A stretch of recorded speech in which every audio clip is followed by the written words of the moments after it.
हजरात मोहतरम, breaking news ये है कि ईरान ने धमकी दी है। ईरान की IRGC कुद्स फोर्स ने धमकी दी है जो आयतुल्लाह सैयद अली खामनाई के अंडर काम करती है। मेरे दोस्तों, ये खामनाई का नाम अब तो आपके दिमाग से नहीं मिटेगा, मिटना भी नहीं चाहिए, क्योंकि खामनाई और ईरान ने इस बार दिखा दिया है कि असली शेर है कौन, और बकर बकर बोलने वाले बकर बकर करते रह जाते हैं। आप समझ रहे हैं? नहीं समझ रहे होंगे।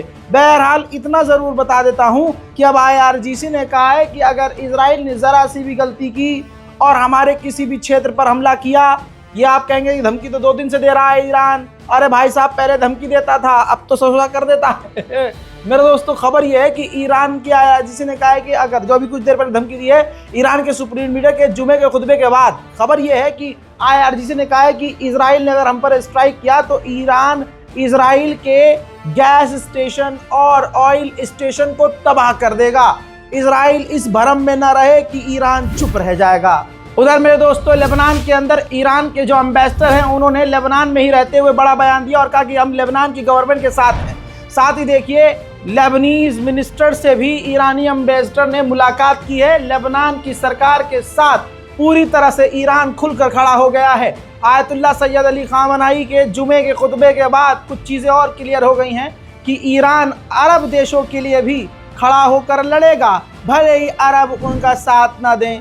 अरब से उम्मीद भी नहीं करनी चाहिए, क्योंकि बहन हमेशा अपने भाई के पीछे ही रहती है, आगे तो भैया ही रहता है। गजब बेइज्जती है भाई साहब। नेतन्याहू को दस्त लगे हुए हैं। यहाँ भारत में भारत के अंधभक्त मुंह से हग रहे हैं और उधर नेतन्याहू जिस्म के हर छेद से हग रहा है।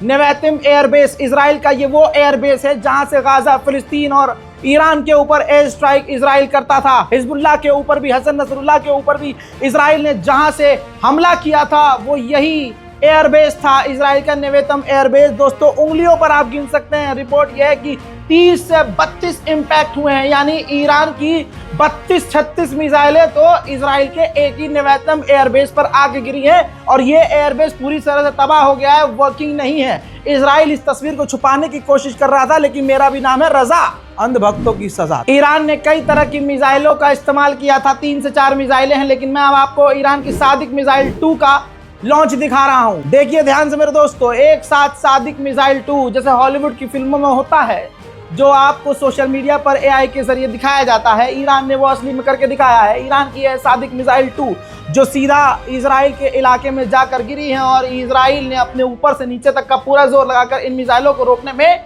खुद को समझ लिया है कि वो नाकामयाब हो गया है। ईरान की मिसाइलों के फैन सिर्फ दुनिया वाले नहीं बल्कि यहूदी भी हो गए हैं। हजरात मोहतरम, ये तस्वीर देखिए इजराइल के इलाके में जहां ईरान का एक बड़ा सा मिसाइल का टुकड़ा गिरा हुआ है। जरा ध्यान से देखिए, वहां पर यहूदी बच्चे भी जाकर फोटो खिंचा रहे हैं, व्लॉग बना रहे हैं, वीडियो बना रहे हैं, फोटो खिंचा रहे हैं। यही तो बात है, जब हजरत अली ने खैबर उखाड़ा, खैबर का दर उखाड़ा और मरहब को पछाड़ा और बीच से कर दिए 2 टुकड़े, तो उस वक्त यहूदियों के किले में कुछ यहूदी भी मुसलमानों के जबरा फैन हो गए थे।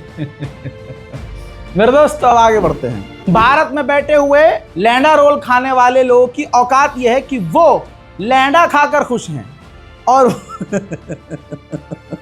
अमेरिका और इजराइल का नुकसान पता है कितना हो गया? देख लीजिए, $1.2 बिलियन के हथियार, रॉकेट खर्च हो चुके हैं सिर्फ हूतीज और ईरान की मिसाइल रोकने में। किसकी? हूतीज और ईरान की मिसाइल रोकने में 1.2 बिलियन। बिफोर अंधभक्तों का बाप। हाँ, तो ये देखिए $2 बिलियन लगभग जो है ये कम करके बताया गया है, लेकिन असलियत यह है कि इससे भी ज़्यादा पैसा अमेरिका का खर्च हो चुका है। अब अमेरिका प्लान कर रहा है कि पहले जो मिसाइलें खर्च हो गई हैं उनको लगभग $1.5 बिलियन खर्चा करके दोबारा से भरा जाए। उधर मेरे दोस्तों, बाइडेन की वीडियो आ गई है। बाइडेन ने अंतर्राष्ट्रीय पत्रकारों से कहा है कि ईरान की ऑयल फैसिलिटी पर हमला करने के लिए हम प्लान कर रहे हैं और डिस्कस कर रहे हैं।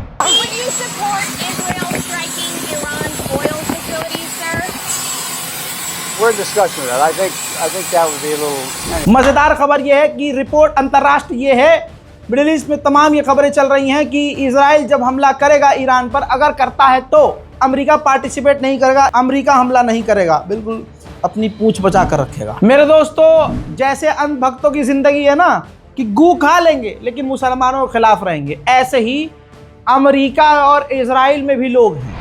अमेरिका का ये व्यक्ति जो अमेरिकी चैनल फॉक्स पर आपको नजर आ रहा है, ये कहता है, एक बड़ी खबर आपको यहाँ दे दूं क्योंकि ये खबर देना जरूरी है। अमेरिका के साउथ कैरोलिना में खतरनाक बाढ़ और तूफान अल्लाह का अजाब आया है। उसकी वजह से मिलियंस का नुकसान हो चुका है, करोड़ों खरबों का अमेरिका में नुकसान हो चुका है। उसी का अपडेट लिया जा रहा था मीडिया में इससे। तो इसने पता है क्या कहा? इसने कहा अरे जो नुकसान हुआ है साउथ कैरोलिना में, जो कुछ भी हुआ है उस सब पे खाक डालो, यानी हमारे अपने जो लोग मारे गए हैं भूल जाओ।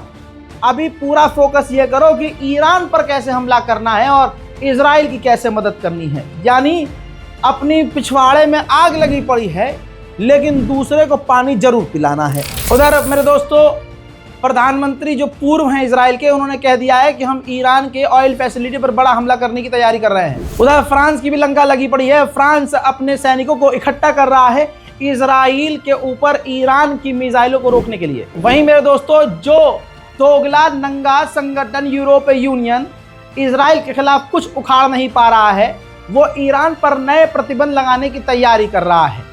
लेकिन ईरान का भौकाल दुनिया देख चुकी है कि अगर इतनी पाबंदी लगाने के बाद ईरान का ये रुतबा है तो फिर ईरान पर कितनी भी पाबंदी लगा दो, ईरान पे कद्दू कोई फर्क नहीं पड़ेगा। मेरे दोस्तों आपके सामने एक्सक्लूसिव तस्वीर ईरान के राष्ट्रपति मसूद पेज़ेश्कियान ने हमास, हिजबुल्लाह और तमाम रेसिस्टेंट फाइटर्स के लड़ाकुओं से मुलाकात की है। यह तस्वीर मिडिल ईस्ट और तमाम पूरी दुनिया में वायरल हो चुकी है। ऐसा लग रहा है कि कुछ बड़ा होने की संभावना है और इसमें इजराइल का मोटा नुकसान देखने को मिलेगा। इंशाअल्लाह आप कमेंट में लिख सकते हैं। हज़रात मोहतरम इस रिपोर्ट को शेयर कीजिए। लगभग 4 दिन से बिना सोए मैं और मेरी टीम आपके लिए काम कर रहे हैं और तमाम अपडेट्स आपको दे रहे हैं। आपसे गुजारिश है कि हमारे चैनल को सब्सक्राइब कीजिए और इस रिपोर्ट को शेयर कीजिए। कई लोग कहते हैं रज़ा भाई ये खबर आपने देर से दी। देखिए ऐसा है, जो आप देख रहे हैं, जहां आप देख रहे हैं वो सिर्फ एक जगह छपा हुआ देखकर आपको बता देते हैं पढ़ के ये हुआ है।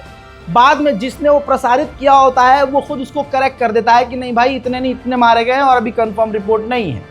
इस वजह से वो भी आपको बिना वेरीफाई किए बता देते हैं। और हमारी टीम जो इतनी बड़ी है, क्योंकि रज़ाग्राफी का नाम इसलिए आपको याद है क्योंकि हम दिखाते हैं सच और बिना सबूत के बोलते नहीं।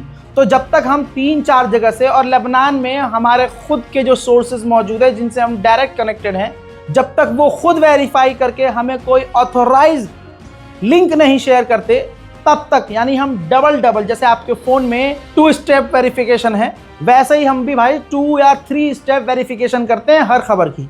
उसके बाद मैं यहाँ शूट करता हूँ, उसके बाद प्रोसेसिंग टाइम होता है, एडिटिंग होता है, उसके बाद आपके सामने खबरें आती हैं। तो ये मत सोचिए कि हम लेट हैं, बस ये सोचिए कि हम सही हैं। इस रिपोर्ट को शेयर कीजिए, दुआओं में याद रखिए। जय हिंद।